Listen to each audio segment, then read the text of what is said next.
जिन्होंने अपनी पूरी जिंदगी बामसेफ, DS4 व बीएसपी के जन्मदाता एवं संस्थापक मान्यवर साहब श्री कांशीराम जी के बताए हुए रास्ते पर चलकर परम पूज्य बाबा साहब डॉक्टर भीमराव जी के मानवतावादी व आत्मसम्मान एवं स्वाभिमान के मूवमेंट के कारवा को अपने आजीवन त्याग, तपस्या व कड़े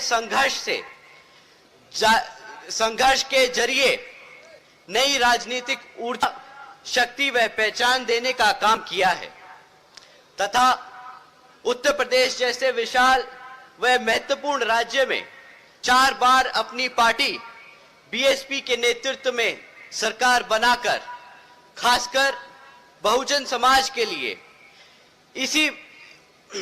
ऐसी मिसाल बन गई हैं जिनसे प्रेरणा लेकर आज करोड़ों लोग यहाँ पर सामाजिक परिवर्तन व आर्थिक तरक्की से प्रभावित होकर बीएसपी मूवमेंट से जुड़ चुका हूं और उनके पद चिन्हों पर चलकर उस मिशनरी दायित्व, कर्तव्य व फर्ज को पूरी कोशिश करूंगा निभाने की, जिसके लिए बहुजन समाज के मसीहा परम पूज्य बाबा साहब डॉक्टर भीमराव अंबेडकर जी आजीवन कड़ा संघर्ष करते रहे।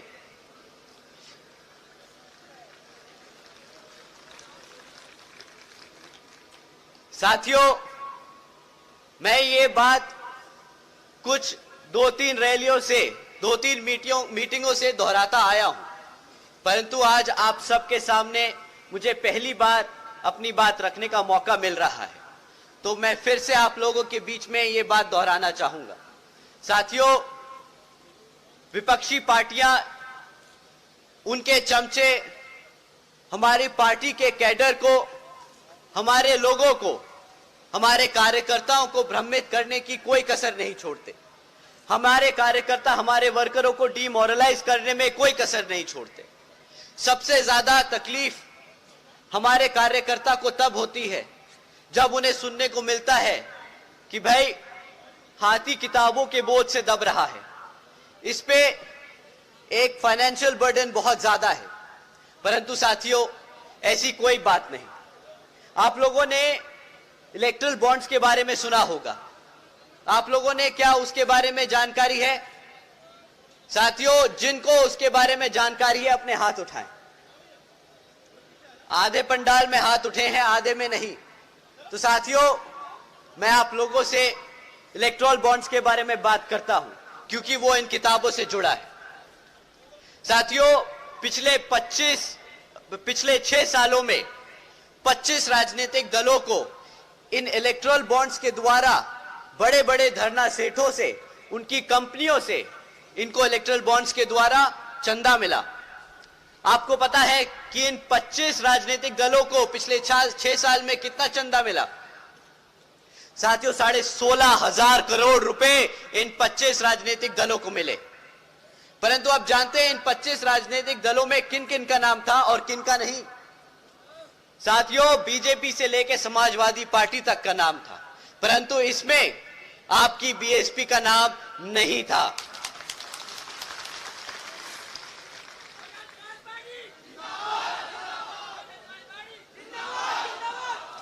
साथियों, बीएसपी केवल यहां उत्तर प्रदेश में नहीं बल्कि पूरे देश में बड़े बड़े पूंजीपतियों व धरना सेठों के धन बल के सहारे नहीं बल्कि अपने समर्थकों, कार्यकर्ताओं, वर्करों के बल पर, उनके तन मन और धन के आधार पर यहां अपना चुनाव लड़ती आई है और आगे भी अपना चुनाव उन्हीं के बल पे लड़ती जाएगी। तो साथियों, बीएसपी का सच्चा कार्यकर्ता कभी भी किताब को अपना बोझ नहीं समझता। बीएसपी का सच्चे कार्यकर्ता उसको अपना कर्तव्य समझता है, क्योंकि वो जानता है कि इसी किताब की वजह से बीएसपी का मूवमेंट, बाबा साहब का मूवमेंट, मान्यवर साहब की जिंदगी का मिशन आगे बढ़ता जाएगा। साथियों, जैसा कि आप जानते हैं कि लोकसभा के आम चुनाव चल रहे हैं और हमारी तरह ही बाकी पार्टियां भी मैदान में उतरी हुई और आप लोगों के बीच आके मीठी मीठी बातें करेंगी, आप लोगों का वोट लेने की कोशिश करेंगी। परंतु साथियों, मैं आप लोगों से एक बारी ये दरख्वास्त करता हूं कि इस बारी किसी भी नेता को अपने बीच में बैठने से पहले, अपने बीच में बोलने से पहले उससे 10 सवाल कीजिएगा, उससे पिछले 10 सालों का सवाल कीजिएगा। अगर भाजपा से कोई आता है तो उससे 3 चीजों पे पूछिएगा कि भाई तुम लोगों को 10 साल से इस जनता ने मौका दे रखा है, तुम पिछले 10 साल से भारत की केंद्र सरकार चला रहे हो, तो हमें इन तीन चीजों पे सवाल का जवाब दो कि साथियों, उन्होंने आपके बच्चों की शिक्षा के लिए क्या किया, साथियों उन्होंने आपके रोजगार के लिए क्या किया, और साथियों उन्होंने आपकी सुरक्षा के लिए क्या किया। साथियों, मुद्दे तो बहुत से हैं जिन पे उनकी विफलताएं अनेकों हैं, परंतु शिक्षा, रोजगार और सुरक्षा हमारे समाज के लिए सबसे ज्यादा जरूरी है। साथियों, शिक्षा के मामले में अगर भाजपा के काम का चिट्ठा खोला जाए तो बीजेपी की सरकार के चलते हुए शिक्षा के नाम पर सिर्फ पेपर लीकों की खबरें आई हैं। आप लोग सब जानते हैं कि जब भी किसी भी सरकारी नौकरी के लिए एंट्रेंस टेस्ट होता है तो हमारे हजारों बच्चे, हमारे हजारों युवा साथी लाइन से लगाकर वो टेस्ट देने, मेहनत करने जाते हैं, इस उम्मीद से कि उनको शायद टेस्ट में नंबर निकल आए, उनका कागज निकल आए तो शायद उन्हें नौकरी मिल जाए। परंतु जैसे ही टेस्ट खत्म होता है, कुछ दिनों बाद खबर निकली है कि भाई ये पेपर लीक हो गया, वो पेपर लीक हो गया, और उसके बाद सरकार को बहाना मिल जाता है वो सारी नौकरियां रद्द करने का। साथियों, वो लोग बहाना ढूंढते हैं, आपको किसी तरह रोजगार न मिल पाए वो बहाना ढूंढते हैं। साथियों, बीजेपी की सरकार चलते हुए आज 8वीं कक्षा के आधे से ज्यादा बच्चे प्लस माइनस नहीं कर पाते। साथियों,